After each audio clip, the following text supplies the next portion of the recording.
Hello dear all, welcome to physics passion channel. तो आज मैं बात करने वाला हूँ फिर आपका जो थ्योरम नंबर 5 है क्वाड्रिलेटरल का पैरेललोग्राम से रिलेटेड उसके बारे में। तो इसका जो थ्योरम है उसको पहले पढ़ते हैं और समझते हैं कि ये कहना क्या चाहता है। If the diagonals of a quadrilateral bisect each other than prove that it is a parallelogram. देखिए, मैं बात कर रहा हूँ कि जितने सारे थ्योरम्स अभी मैं करा रहा हूँ ये सारे थ्योरम्स पैरेललोग्राम के रिजल्ट्स हैं, ठीक है। तो मैं जो थंबनेल डालूंगा उसमें तो मैं लिखूंगा कि रिजल्ट्स ऑन पैरेललोग्राम, है ना, या थ्योरम्स ऑन पैरेललोग्राम। तो इसमें आपको ध्यान ये देना है कि क्वाड्रिलेटरल कोई दिया हुआ है और मुझे उसको पैरेललोग्राम प्रूव करना है।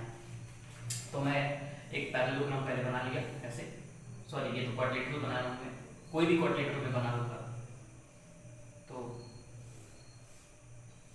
मैंने एक क्वाड्रिलेटरल बना लिया। ये क्वाड्रिलेटरल दिखता पैरेललोग्राम की तरह है, लेकिन ये क्वाड्रिलेटरल है। मुझे इसको पैरेललोग्राम प्रूव करना है, इसलिए उसकी तरह दिखा रहा हूँ, लेकिन मैं इसको पैरेललोग्राम मान नहीं रहा हूँ, ठीक है। तो मैं इसको दे दिया नाम ए बी सी डी, और इसके डायगोनल्स जो हैं, एक डायगोनल मेरा ए सी हो गया और दूसरा डायगोनल मेरा बी डी हो गया, और ये डायगोनल्स ओ पॉइंट पे एक दूसरे को बाइसेक्ट करते हैं। ए ओ बराबर ओ सी एंड ये वाला ओ बी का मान ओ डी के बराबर हो गया। क्लियर है? चलिए, सबसे पहले क्या करते हो, प्रूफ करने से पहले गिवन लिखते हो, गिवन लिखो, ठीक है।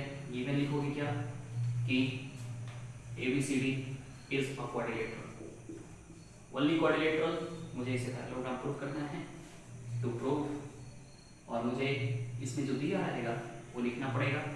AO का मान OBC के बराबर दिया है और OB का मान OD के बराबर, यानी डायगोनल बाइसेक्ट कर रहा है। टू प्रूव, हमें प्रूव करना है ABCD इज अ पैरेललोग्राम, या इसी को आप लिख सकते हो AB पैरेलल CD, या and BC parallel AD। And लगाना पड़ेगा, ये भी होना चाहिए और ये भी होना चाहिए, दोनों होना चाहिए, इसलिए मैं यहाँ एंड लगाया हूँ। उसके बाद इसमें कोई कंस्ट्रक्शन नहीं करना पड़ेगा, डायरेक्ट प्रूफ में आइए और लिखिए in triangle AOB and triangle naming देखिए AOB, डबल टिक से सिंगल टिक पे गया हूं, तो इसमें भी डबल टिक से सिंगल टिक पे जाऊंगा, COD,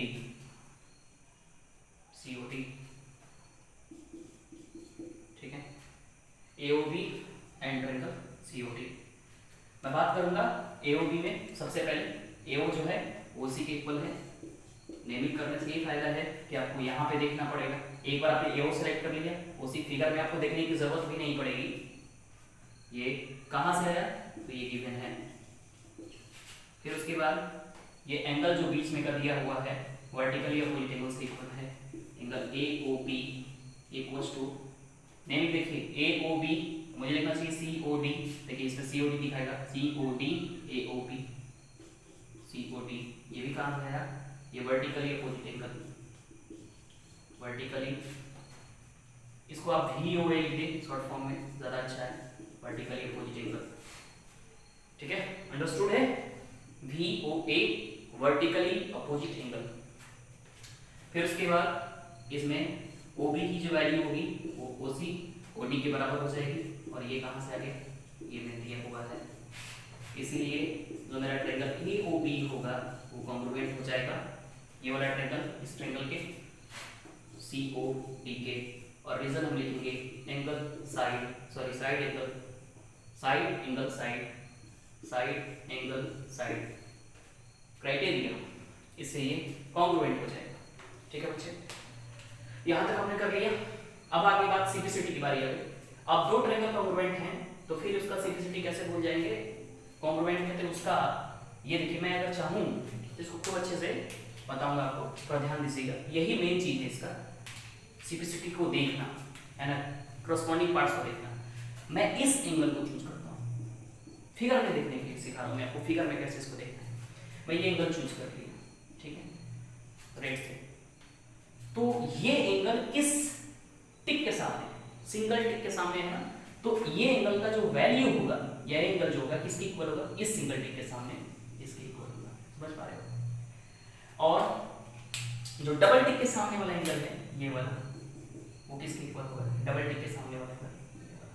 समझ रहे? तो आप क्या लिखोगे, आप लिखोगे कि नाउ आप क्या लिखोगे, angle O O A B, ऐसा लिख सकते हो। ओ ए बी इक्वल हो जाएगा ये वाला एंगल ओ सी डी के, ओ सी डी के। कैसा? तो आपने लिखा बाई, है ना, सीपीसीटी। ठीक है, अब यहाँ पे ये जो एंगल्स आपने लिखा है यहाँ लिखेंगे this angles form, but this angles form alternate inferior angle, but this angles form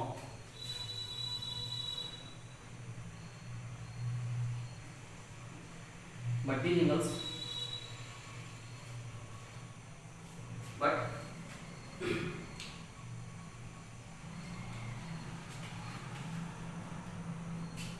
these angles are alternate interior angle, है ना, अल्टरनेट इंटीरियर एंगल्स फॉर्म करता है विथ ट्रांसवर्सल, विथ ये भी लिखते हैं ट्रांसवर्सल। ये ट्रांसवर्सल आप इसमें एसी दे दो, एसी ये देखो ऐसे जेड बनाने की सोचो। जेड कैसे बनेगा, जेड सोच लोगे तो काम बन जाएगा। जेड बनाने की सोचो, जेड बनाओ, जेड बनाने की सोचो। जो ब्लू टिक देख रहे हो ये जेड बनाने की सोचो। तो इसीलिए क्या हो जाएगा, ये मेरा ए पी जो है वो पैरेलल हो जाएगा सीधे, कोई दिक्कत नहीं है इसमें। ठीक है, अब क्या करो, अब यही एंगल जो है ब्लू टिक वाले में चेक करते हैं। ठीक है ना, अब इसी को हम देखो, है ना, इसी एंगल्स को तुम क्या करो, अब ये ब्लू टिक वाले एंगल्स को ध्यान से देखो। ठीक है, तो ब्लू टिक्स वाले एंगल जो है ये ए बी पैरेलल से भी आगे, रुको,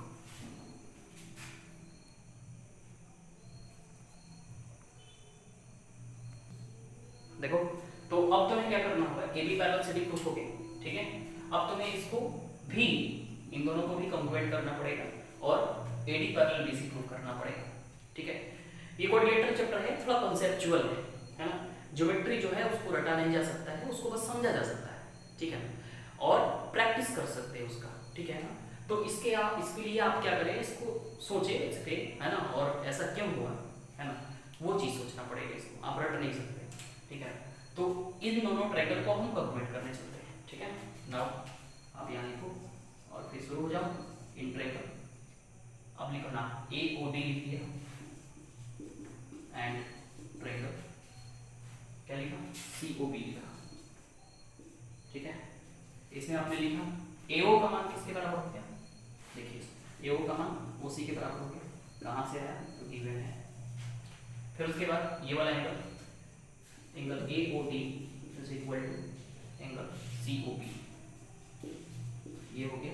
ये कहाँ से है, वर्टिकली अपोजिट एंगल। और ये जो है ये O D is equal to O B हो गया, ये गिवन हो गया। इसका भी देखिए साइड साइड बीच का एंगल, इसीलिए ट्रायंगल ए ओ डी मेरा जो है वो कॉम्प्लीमेंट हो जाएगा ट्रायंगल सी ओ बी के। और मैं यहाँ रिजल्ट लिखूंगा बाय कौन सा, SAS क्राइटेरिया। ठीक है बच्चे, अब ये कॉम्प्लीमेंट हो गया, तो फिर इसका ये वाला एंगल कॉम्प्लीमेंट हो गया सिंगल टिक के सामने, ये वाला, इसको मिटा दो, इसका कोई काम नहीं है।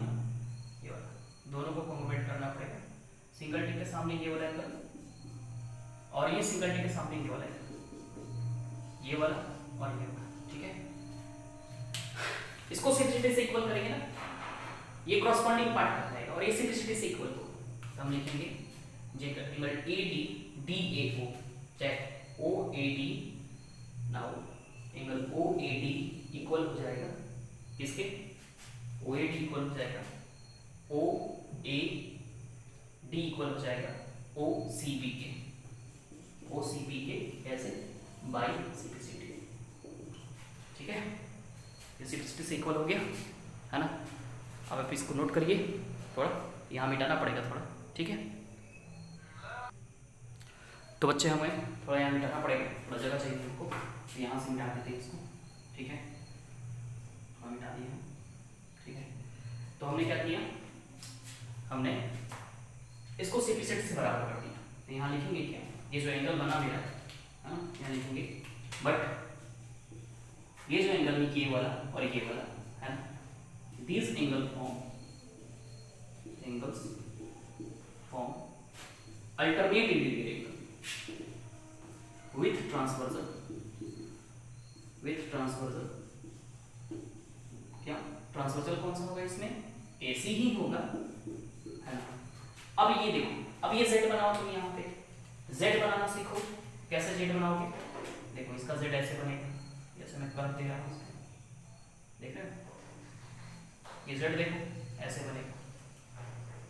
तो ऐसे जब इक्वल होगा एंगल, और यहाँ पे अगर ऐसे देखना चाहते हो तो ऐसे देखो, देख रहे हो, ये वाला D A, ये वाला एंगल, ये वाला एंगल, और C, देख रहे हो, ये वाला एंगल, ये वाला, और यहाँ P, ये दोनों एंगल्स इक्वल हैं है ना, दोनों एंगल्स इक्वल हैं। तो मैंने बोला कि ये अल्टरनेट एंगल फॉर्म कर रहा है, इसीलिए जो मेरा ये AD है वो पैरेलल हो जाएगा BC के। पॉइंट नंबर 1 और point number 2, AB parallel CD and AD parallel BC हमने प्रूव कर दिया। तो इसीलिए मतलब जो मेरा क्वाड्रिलेटरल ABCD है, खुशी की बात है, क्वाड्रिलेटरल ABCD है, इज अ पैरेलल। तो यहाँ पे हमने इस तरह का समाप्ति कर दिया, ठीक है। तो आप बच्चे, आप इसको नोट करिए, समझने की पूरी कोशिश करिए। समझ में नहीं आता है क्वाड्रिलेटरल, थोड़ा सा टेढ़ी खीर है, इसको समझना पड़ेगा। अगर आपको दिक्कत होती है तो आप फिर कमेंट में मैसेज करिए, मैं फिर आपको समझाने की कोशिश करूँगा। तो मेरे चैनल पे अगर आप नए हैं तो मेरे चैनल को सब्सक्राइब करिए और लाइक करिए, ठीक है, और शेयर करिए। Okay, thank you.